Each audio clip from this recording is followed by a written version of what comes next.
Good morning student. जैसा कि हमने पिछली वीडियो में देखा था पेड़ बचाओ या चिपको आंदोलन, उसमें क्या था कि उस प्रदेश की महिलाओं ने, बच्चों ने, पुरुषों ने पेड़ों को बचाने के लिए अपने आप को पेड़ों के चारों ओर लपेट लिया था। चलिए उसी श्रृंखला में हम अगले आंदोलन के बारे में देखते हैं, जो दूसरा आंदोलन है दलित पैंथर्स आंदोलन। इसके बारे में पढ़ते हैं कि ये आंदोलन क्या था। ये दलित के लिए आंदोलन था। थोड़ा सा इसके बारे में बता देता हूँ, जिसमें उन्होंने अपने अधिकारों के लिए, अपने स्वतंत्रता के लिए, जातिगत भेदभाव के लिए जो उन्हें अत्याचारों का सामना करना पड़ रहा था, उससे बचाने के लिए उन्होंने इस आंदोलन को पेश किया था। मराठी के प्रसिद्ध कवि नामदेव ढलासा की इस कविता को पढ़िए। क्या आप बता सकते हैं कविता में आए अंधेरे की पथ यात्रा और सूरजमुखी आसिफों वाला फ़कीर का क्या अर्थ है? चलिए एक बार आपको पहले कविता पढ़ा देते हैं कि कविता है क्या।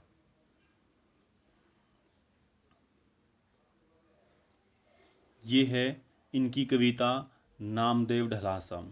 सदियों तक सफ़र किया उन लोगों ने सूरज की तरफ पीठ किए।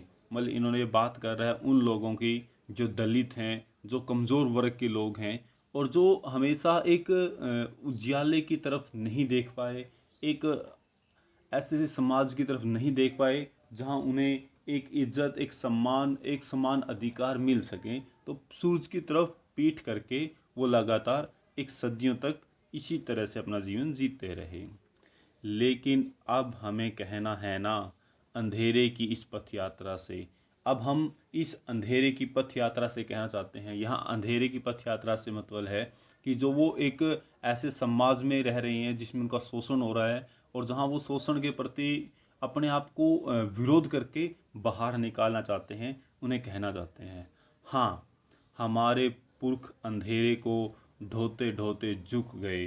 कि जो हमारे पुरख थे, हमारे पुराने बूढ़े व्यक्ति थे, हमारे जो पिछली पीढ़ियाँ थी, वो लगातार इसी शोषण को ढोते ढोते, वो दलित हैं, वो जातिगत उनका शोषण होता है, तो इस प्रकार की वो बातों ढोते हुए चल गए हैं। लेकिन अब हमें उतारना है बोझ उनकी पीठ का, जिसमें उन्होंने बताया कि अब वो उन लोगों के वजन को, या जो उन्होंने नहीं मिली आज़ादी, उस आज़ादी के लिए वो मेहनत करेंगे और वो इन चीज़ों को हरा देंगे। उनके लिए, खुद के लिए वो जातिगत शोषण से बाहर आएंगे। इस अनुपम नगरी के लिए ही बिखरा था हमारा लहू।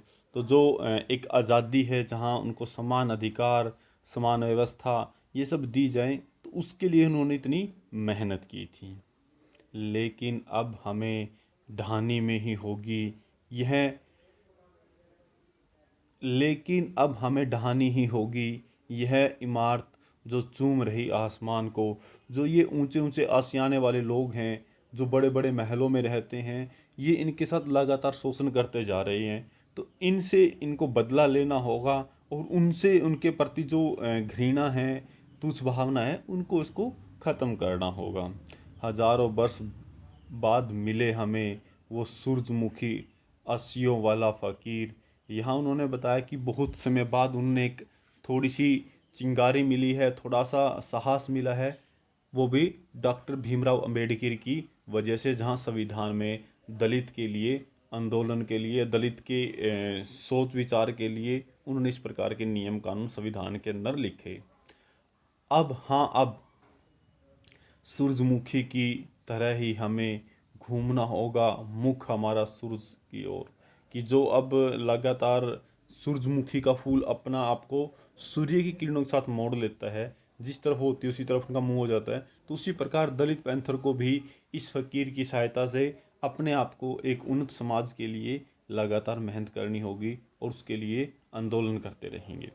ये थी हमारे नामदेव ढलासा की एक कविता। चलिए अब आगे देखते हैं कि इन्होंने, इस कविता ने किस प्रकार से उनके अंदर हौसला डाला और अपने विकास के लिए या पूरे दलित विकास के लिए उन्होंने किस प्रकार कार्य किया। तो जहां हमने देखा था कि अंधेरे की पथ यात्रा से संकेत है दलित समुदाय की ओर किया, ये हम पढ़ चुके हैं। और इसमें यही जो हमने पूरे की पूरी चीज़ें देखी हैं, जहाँ सूरजमुखी आसिफों वाला फ़कीर पद का प्रयोग यहाँ डॉक्टर भीमराव को इंगित करता है। अब हम देखते हैं कि महाराष्ट्र के दलित कवियों ने भी 70 के दशक में ऐसी अनेक कविताएं लिखी थी। आज़ादी के 20 साल बाद भी दलित समुदाय को पीड़ा के अनुभव से गुजरना पड़ रहा था। उनकी इस पीड़ा और आक्रोश की अभिव्यक्ति इन कविताओं में हुई है, और जहाँ उन्होंने बताया गया है कि जो उनके साथ अन्याय हो रहा है, उनको दुख समस्याओं का सामना करना पड़ रहा है, जहाँ वो एक सभ्य समाज के अंदर रहते हुए भी असभ्य जैसा व्यवहार उनके साथ किया जा रहा है, तो उन पीड़ाओं से उन्हें गुजरना पड़ रहा है। और उसके बाद यहाँ के भारत आज़ाद होने के कुछ समय बाद भी उनके साथ इस प्रकार का ही व्यवहार लगातार किया जा रहा है। बहरहाल दलित समुदाय अपने लिए एक सुंदर भविष्य की आशा में भरा हुआ है। एक ऐसा भविष्य जो दलित समुदाय स्वयं अपने हाथों से गढ़े, कि खुद एक ऐसे समाज का निर्माण करे जिससे उनको नीचा ना समझा जाए, जातिगत भेदभाव ना किया जाए, छुआछूत उनकी ऐसी व्यवस्था को ख़त्म कर दिया जाए। आप सामाजिक आर्थिक बदलाव को लेकर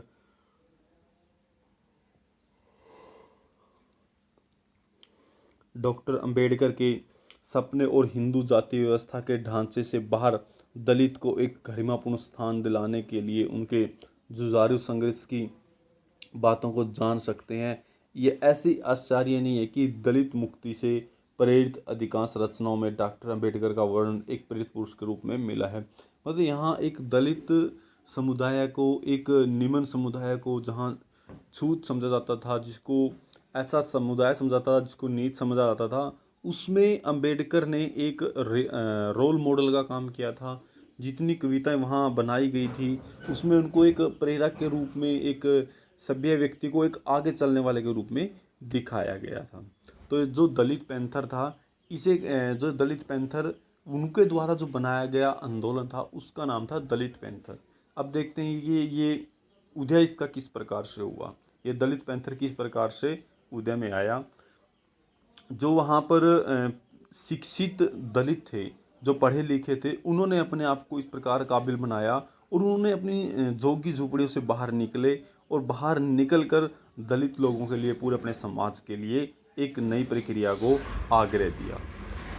दलित हितों की दावेदारी, इसी क्रम में महाराष्ट्र में 1972 में दलित युवाओं का एक संगठन, जिसे दलित पैंथर माना गया, तो उन्होंने इस प्रकार के आंदोलन को या एक ऐसे प्रकार की व्यवस्था को दलित पैंथर बताया था। आज़ादी के बाद के सालों में दलित समुदाय मुख्यतः जाति आधारित असमानता और भौतिक साधनों के अभाव में अपने साथ हो रहे अन्याय के खिलाफ लड़ते रहे। मतलब उनको ना तो आर्थिक रूप से चीज़ें मिल पा रही थी, ना ही समाज में उनको चीज़ें मिल पा रही थी, और जो भौतिक साधन हैं उनका भी उनको सही इस्तेमाल करने नहीं दिया जा रहा था। इस प्रकार की समस्याओं से लगातार वो जूझे जा रहे थे। वो इस बात को लेकर सचेत थे कि संविधान में जातिगत आधार भेदभाव तो कब का ख़त्म हो चुका है, उसके विरुद्ध तो कब की सरकार ने गारंटी दे चुकी है, लेकिन आरक्षण के कानून और सामाजिक न्याय में ऐसी ही नीतियों का कारगर क्यों लगातार बार बार मांगों के सामने आ रहा है, क्यों फिर उनके साथ इस प्रकार की व्यवहार किए जा रहे हैं, जहाँ उनके साथ सम्मान व्यवहार की बातें नहीं आ रही हैं। फिर भारतीय संविधान में जो छुआछूत की समाप्ति थी वो कर दी गई है, और सरकार ने भी 70 और 80 के दशक में ऐसे कानून बनाए थे, जिसके बावजूद भी इन जातियों को असमानता का और भेदभाव का सामना करना पड़ा, और लगातार ये चीज़ें उस समाज में जारी भी रही थी। और जो दलित अब बस्तियां गांव से अब दूर होती थी, उनको तो एक सामाजिक व्यवस्था तो रखी ही नहीं जा सकती थी। दलित के सामाजिक और आर्थिक उत्पीड़न को रोक पाने में सरकार की व्यवस्था नाकाम साबित हो रही थी, और दूसरी तरफ दलित जिन राजनीतिक दलों का समर्थन कर रहे थे, जैसे रिपब्लिक पार्टी ऑफ इंडिया, वो चुनावी राजनीति में सफल नहीं हो पा रही थी। ये पार्टियां हसियाने पर होती रही। हसियाना होता है एक किनारे की ओर बाहर निकाल देना, ये हसियाना होती रही, बाहर निकलती रही। चुनाव जीत के लिए इन्हें किसी दूसरी पार्टी के साथ गठबंधन करना पड़ता था, और ये पार्टियां लगातार टूट की शिकार हुई। मतलब लगातार जो एक व्यवस्था में इनको अलग कर दिया गया, बाहर निकाल दिया गया, उनका इनको सामना करना पड़ा था। इन वजह से ही दलित पैंथर ने दलित आंदोलन की दावेदारी करते हुए जन कार्रवाई का रास्ता अपनाया, कि वो आगे उनके लिए आंदोलन करेंगे और इस आंदोलन में अपने आप को आगे रखेंगे। नेक्स्ट देखेंगे अगली वीडियो में। Thank you.